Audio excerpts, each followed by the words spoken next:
সবচেয়ে বেশি সমস্যা লোডশেডিং, তবে তার চেয়ে বড় সমস্যা হচ্ছে কর্মসংস্থান। তো কর্মসংস্থানের সমস্যাটা বেশি। আমি চাচ্ছি যে আমার এই অঞ্চলটাতে আমি যদি আগামীতে নির্বাচিত হই, তাহলে অবশ্যই সর্বপ্রথম আমার মেইন ফোকাস থাকবে কর্মসংস্থানের দিকে।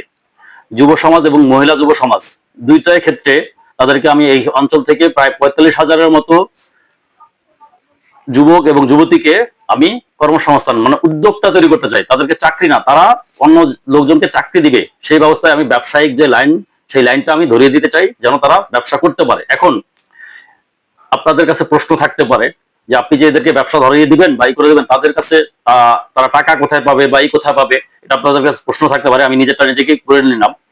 তবে তাদের যে থাকবে অনলি, তাদের ব্যবসাটা শুরু করাবো আমি মাত্র 500 টাকা দিয়ে। এখন আপনাদের কাছে বিষয়টা হাস্যকর মনে হচ্ছে, তাই না? না, বিষয়টা হাস্যকর না। 500 টাকা দিয়ে আবার কি হয়? আপনাকে সর্বপ্রথম শিখতে হবে যে আপনি যে ব্যবসাটা করবেন, যে এইটা করবেন, আমি আপনাকে যে লাইনটা ধরাবো, এটা কি 500 টাকা দিয়ে আদৌ সম্ভব? না, 500 টাকা দিয়ে ব্যবসা শুরু করে সে হয়তো আহামরি বা আহামরি বলতে আমি আমার আঞ্চলিকটা বললাম যে বড় কিছু করবে, বিষয়টা এরকম না। 500 টাকা দিয়ে শুধুমাত্র সে শিখবে কিভাবে ব্যবসা শুরু করা যায়। ব্যবসায়িক যে লাইনটা, সেই লাইনটা আমি ধরে দিব তাকে ব্যবসা করার জন্য। ঠিক আছে। দ্বিতীয়ত হলো লোডশেডিং এর বিষয়টা।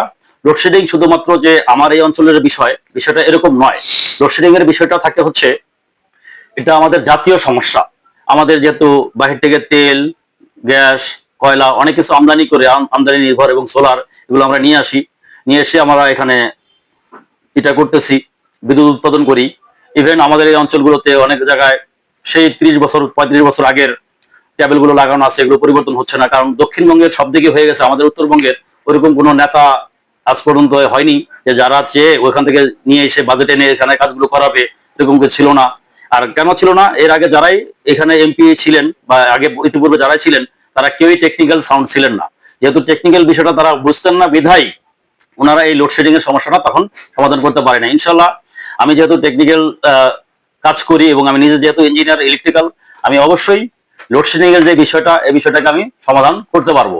এর পাশাপাশি শিক্ষার যে একটা বিষয় আছে, শিক্ষার বিষয়টাতে আমার আরেকটাই আছে। আমাদের এই অঞ্চলে মোটামুটি অনেকগুলো প্রাইমারি স্কুল এবং হাই স্কুল এবং কলেজ এবং দুইটা ডিগ্রি কলেজ আছে, এবং এগুলোকে পূর্ণাঙ্গ অনার্স যেন খোলা হয়, আমি সেই বিষয়ে নজর দিব। এর পাশাপাশি আমাদের অনেক শিক্ষা প্রতিষ্ঠানে যেগুলোতে বিজ্ঞান বিভাগ আছে কিন্তু কোনো ল্যাব নাই, আমি ওগুলোতে ল্যাবের ব্যবস্থা করব। এর পাশাপাশি ওগুলোতে মাল্টিমিডিয়া ক্লাসরুম অন্তত প্রত্যেকটা স্কুলে না পারি, প্রথমত আমার টার্গেট থাকবে, একবারে তো সব জায়গায় সম্ভব না, টার্গেট থাকবে প্রত্যেকটা ইউনিয়নে অন্তত করে একটি করে স্কুলে বা একটি করে কলেজে যেন একটি করে মাল্টিমিডিয়া ক্লাসরুম থাকে এবং একটি করে যেন ল্যাব নিশ্চিত করতে পারি।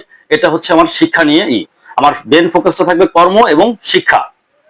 আর রাস্তাঘাটের যে বিষয়টা, এটাও আপনাদের থাকে, ওটা রাস্তাঘাটও আমাদের দৈনন্দিন চাহিদা, অবশ্যই রাস্তাঘাটটাও হবে। তবে যতদিন পর্যন্ত জাতীয় যে কাজগুলো আছে, অনেকের কাছে এই থাকতে পারে যে আমি এখন বললাম যে আমি রাস্তাঘাট করে দেবো, এই করে দিব, হয়তোবা এটার জন্য একটু সময় লাগতে পারে। কেন সময় লাগবে?